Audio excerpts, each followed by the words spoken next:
Assalamualaikum warahmatullahi wabarakatuh. Nama saya Rana Rahmani.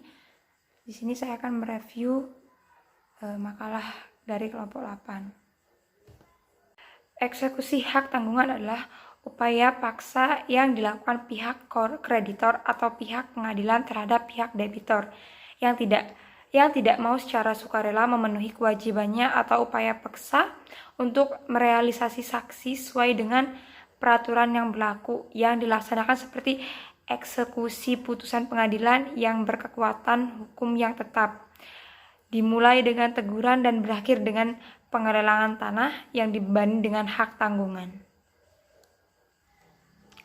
Fiat eksekusi diartikan pemberian kuasa untuk pelaksanaan keputusan eksekutorial bersifat dapat dilaksanakan, yakni putusan pengadilan yang telah berkekuatan hukum tetap dan dokumen yang kekuatan hukumnya disamakan dengan putusan pengadilan berkekuatan hukum tetap.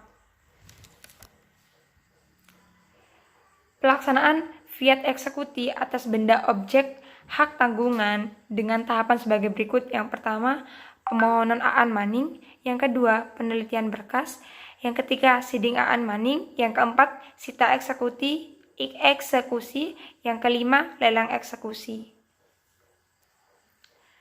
Dasar hukum eksekusi hak tanggungan adalah pada Undang-Undang Nomor 4 Tahun 1996 tentang hak tanggungan, bahwa berdasarkan pasal 20 UU HT, pelaksanaan eksekusi hak tanggungan dapat dilaksanakan dengan tiga cara sebagai berikut. Yang pertama itu eksekusi berdasarkan pasal UU HT, yang kedua eksekusi berdasarkan titel eksekutorial, yang ketiga itu dengan adanya kesepakatan pemberi dan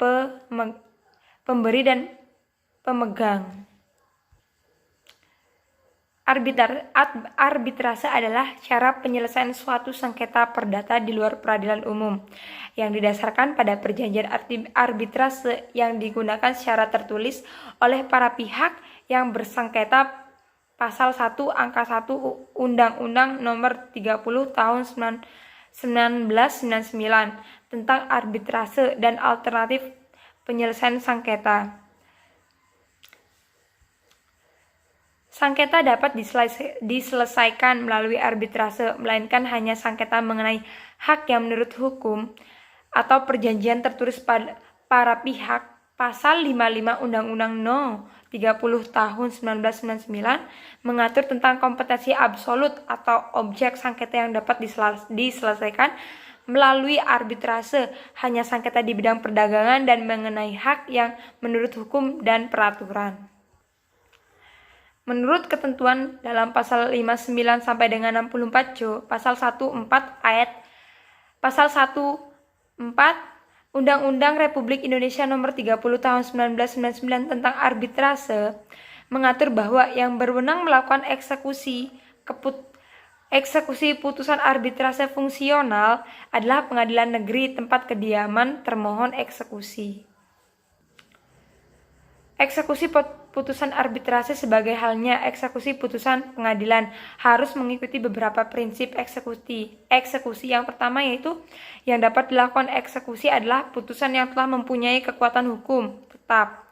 Kedua, putusan yang dapat dieksekusi memuat diktum atau amar yang bersifat kondemnatoir,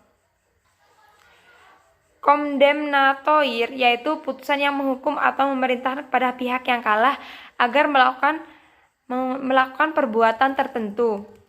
Ketiga, yaitu tindakan eksekusi dijalankan apabila termohon eksekusi sebagai pihak yang kalah atau dijatuhi hukuman tidak bersedia secara sukarela memenuhi perintah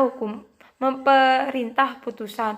Keempat, tindakan eksekusi dijalankan atas perintah dan di bawah pimpinan ketua pengadilan negeri.